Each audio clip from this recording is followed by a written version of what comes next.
Yes, my people, them CFC Riddles Blue back with another video, and it's Chelsea news update settings, man. And we have a new update. This in regards to Malo Gusto, as well as some transfer news in regards to Evan Ferguson, Viktor Gyokores, and Marc Guehi. So, hope you guys enjoyed the video. Hit the like button, the subscribe button, turn on the notification bell so you don't miss any new Chelsea videos from me, and let me know your thoughts and opinions down below. But now let's get into the news. And obviously going to start off with Malo Gusto. Sorry about that. And Malo Gusto has returned to training. He is back in team training, and this is brilliant. He is returning ahead of our Aston Villa game this weekend. He could potentially play in the game against Heidenheim in the Conference League, but I doubt it. He hasn't really played too many games, and I think that we would probably save him for the weekend because we don't necessarily have another fit right back like that. So, yeah, man. Big him up. Glad to know that he's back. You guys let me know your thoughts and opinions. Are you happy that Malo is back? Let me know down below. Also, Pedro now has not been spotted in training, but that will be calm. As long as he's ready for training by Friday, it will be calm because we play Aston Villa on Sunday at home. So let's just wait and see. But now to talk about some transfer news, and this in regards to Viktor Gyokores. And look at this, reported by Record Portugal. So Chelsea are leading the race to sign Viktor Gyokores and are prepared to agree a €90 million deal in January.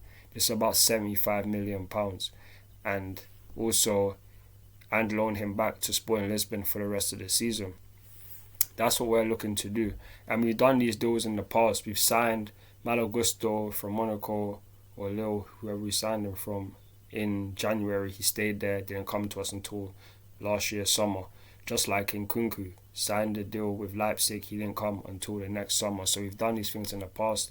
And personally speaking, obviously you can see from his highlights, like, this guy is a baller. He has the finishing ability that is just world class, and his goals say enough. 20 plus goals in all competitions so far this season. He's leading the race for that European golden shoe. So I can't lie, he is a very good player. 26 years old. Hey man, he hasn't hit the peak of his career yet. But my thing is about him is just the fact that we have Nicholas Jackson here.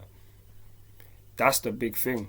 Like, we signed Nicholas Jackson for like £30 million, and he's been putting up numbers. He has 21 goals in how many Premier League games that he's had for us so far in his 2 seasons. And it's like, he's proven everyone wrong because there's people that were doubting him. And he's 23 years old. He has so much time to get better. And he already has a year's worth of experience in the Premier League. And he's getting to know Enzo Maresca's system. It's better for us to learn these systems and to learn these with the players that we have right now, rather than signing someone like Gyokores, because if he comes in, it's not like we're going to be playing with 2 strikers. It's not like we're going to be playing with Nicholas Jackson on the left.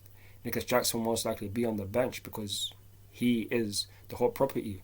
So many teams in Europe must want to sign him. Like, he's been doing well, even his game against Manchester City earlier in the month. So it's like, he's been doing his thing. And for him to sign for this amount of money and next summer be the bench player wouldn't make sense. And that's why, for me, I would rather us not sign him, because it could just impact Nico. And I'd rather sign someone who's younger than him for a lot less, because it's risk-free. And we've seen times before where we've had 2 strikers. There's times where we've had like Diego Costa and I shouldn't even say like Remy, that don't even make sense. So let's just say Fernando Torres and Didier Drogba, and then you got Anelka and Didier Drogba. It's like we've had 2 strikers on the books before, but one of them will be playing more than the other, and one of them will eventually leave. So there's no point in wasting this amount of money, in my opinion, because there's going to be other teams involved as well. I'm not trying to say that we can't get them. Of course we can. We're Chelsea. But it's like, is it really worth it? I don't know. I don't personally think so, because we're not looking to win the Premier League next season. We'll be looking to win the Premier League the year after. And that will be 2 seasons more than Nicholas Jackson has under his belt. And he will be much better for it. 25 by them times there as well.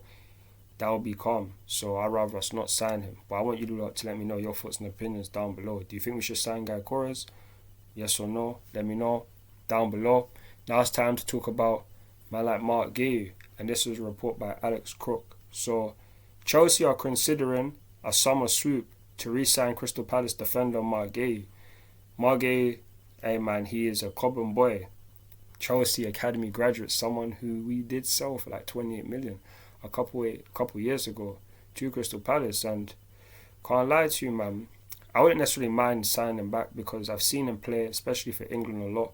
He is a very good player and someone that could fit the squad. Let's just be honest, because we got guys like Axel Disasi who could be potentially leaving at some point, who could free up a role as the right-sided centre-back somewhere Marc Guehi does play, and that would be good for him. And I wouldn't necessarily mind that. He has like 1 year left on his contract. It expires in the summer of 2026. So it's like we could strike a deal. We just have to wait and see, because he was close to going to Newcastle in the previous summer. So let's just see what happens next summer, because we could be in for that and for him to re-sign him. So that would be calm, and I wouldn't necessarily mind him. As you can see from his highlights, he has been a good player. And yeah, man, just let me know your thoughts and opinions down below. But now it's time to move on to the last topic, and this is on Evan Ferguson from Brighton. This was reported by Matt Law. So look at this. Brighton make Evan Ferguson available on loan in January. Boy oh boy, a lot of teams could be alerted, and because of the fact that throwing dirt on my old name, only gets worse when you know things. You don't see the perks of this whole thing, but you get real on the pill and I like it. You just like my sidekick, I just wanna ride, fulfill all your desires. Keep you in the front, never in the back, and never on the side. I like it, I don't wanna fight. You know I'm a rider, nothing left to hide. Your other nigga tired. Talk about you live. Potentially wanting to let Evan Ferguson go on loan because he doesn't necessarily play too much, but they would want him to get experience. It's just whether to see would we be a team that would be trying to sign him. I wouldn't personally want to sign him, just due to the fact that it's another young player and we'd have to pay a lot for him if we ever did want to make the move permanent. Like, let's just be honest, it's Brighton. They don't do cheap deals. They've been extorting us, especially. Like, the only thing we can say is that they sold us Robert Sanchez for 25 mil. But even then, there's not a lot of people that would want us to have Sanchez right now. So it's like, do we really want to do business with Brighton again?